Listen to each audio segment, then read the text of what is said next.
A ball is thrown vertically downwards from a building of height 100 metre. एक building है जिसकी height आपको दे रखी है 100 मीटर, और एक बॉल है जिसको थ्रोन किया गया with the velocity of 20 metre per second in vertically downward direction. मतलब कि ये जो डाउनवर्ड डायरेक्शन में वेलोसिटी है ये 20 मीटर पर सेकेंड है। फिर क्या बोला है, at the same time another ball is thrown from the bottom of the building in vertically upward direction with a speed of 30 metre per second. मतलब इस बॉल को अपवर्ड डायरेक्शन में फेंका गया 30 metre per second eight the same time पे इन दोनों balls को फेंका गया। मुझसे पूछा है find the time when both the balls meet and also find height from the ground where both balls meet. तो लेट्स से ये टोटल हाइट 100 मीटर है, तो ये इस हाइट को अगर मैं h बोल रहा हूं तो ये कितनी हो जाएगी 100 माइनस h। बात समझ आए? इस बॉल को मैंने फर्स्ट बॉल बोला, इस बॉल को मैंने सेकंड बॉल बोला। ये दिखाने के लिए इतनी बड़ी है तो बिल्डिंग के कंपैरिजन में तो ये तो बहुत छोटी हो जाएगी। बहुत छोटी होगी तो इनकी साइज को अपन को ज्यादा वो नहीं करना है कि सर आपने यहां से क्यों लिया, इसके सेंटर से लेना चाहिए था। ये बहुत छोटी है, टाइनी ऑब्जेक्ट है जिसको हम पॉइंट ऑब्जेक्ट बोलते हैं। चलिए अब बात करते हैं फर्स्ट बॉल के लिए। फर्स्ट बॉल के लिए अगर मैं डिस्प्लेसमेंट लिखूं तो वो कितना होगा माइनस h। अगर मैं टाइम लिखूं लेट्स से टाइम, तो लेट्स से टाइम को मैंने t ही बोला। जितने टाइम में ये ऊपर जाएगा उतने ही टाइम में ये नीचे आएगा। और इनिशियल वेलोसिटी की अगर मैं बात करूं तो -20 मीटर पर सेकेंड। तो मैं कौन सी इक्वेशन ऑफ मोशन लगा सकता हूं, मैं लगा सकता हूं सेकंड इक्वेशन ऑफ मोशन।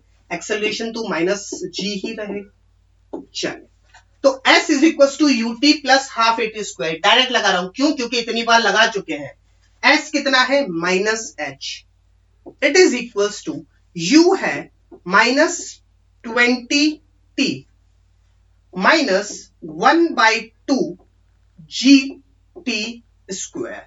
ये मेरी बनी फर्स्ट इक्वेशन।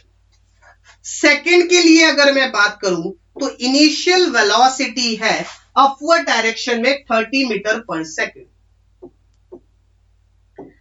टाइम तो इसको भी t ही लगना है, और डिस्प्लेसमेंट है 100 माइनस h। चलिए again s is equal to ut plus half a t square. ये क्या है डिस्प्लेसमेंट। डिस्प्लेसमेंट कितना है 100 minus h। It is equal to ut, u is 30t minus 1/2 gt square.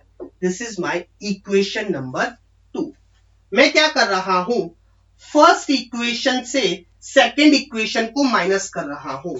तो फर्स्ट में से सेकंड को माइनस किया, सॉरी सेकंड में से फर्स्ट को माइनस किया, सेकेंड -1 तो ये बचा 100 माइनस h और माइनस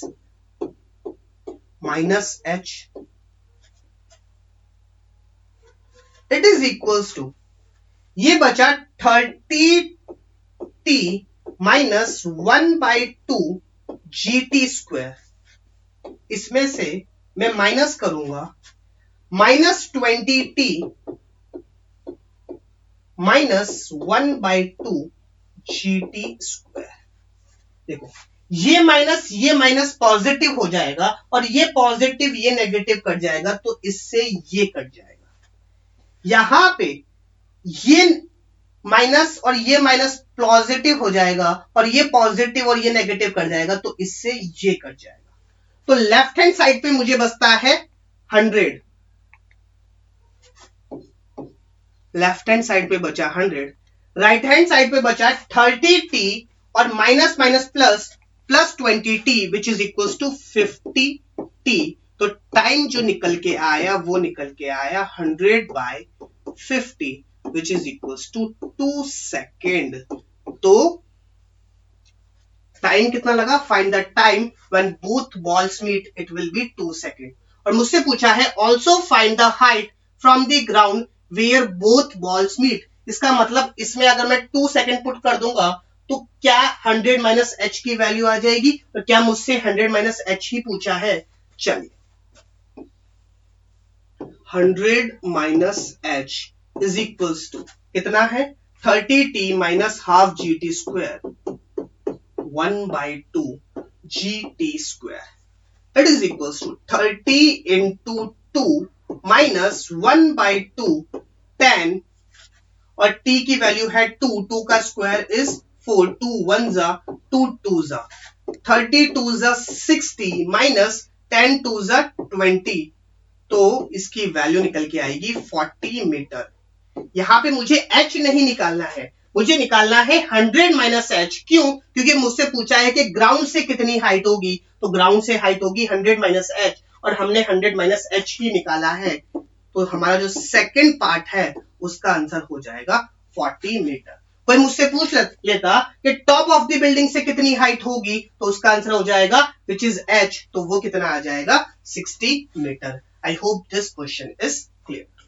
अब इस सवाल में आपने इतनी कैलकुलेशन की, ये सवाल हम चुटकियों में सॉल्व कर रहे होंगे जब हम रिलेटिव मोशन पढ़ रहे होंगे। जब भी दो बॉल्स आ जाए, दो व्हीकल्स आ जाए, वहां पे रिलेटिव मोशन का कॉन्सेप्ट यूज होता है और वो सवाल को बहुत आसान बना देता है। ओके, तो जब रिलेटिव मोशन पढ़ेंगे तब इस सवाल को वापस सॉल्व करेंगे और बहुत ही विद इन सेकेंड्स इस सवाल को सॉल्व करेंगे।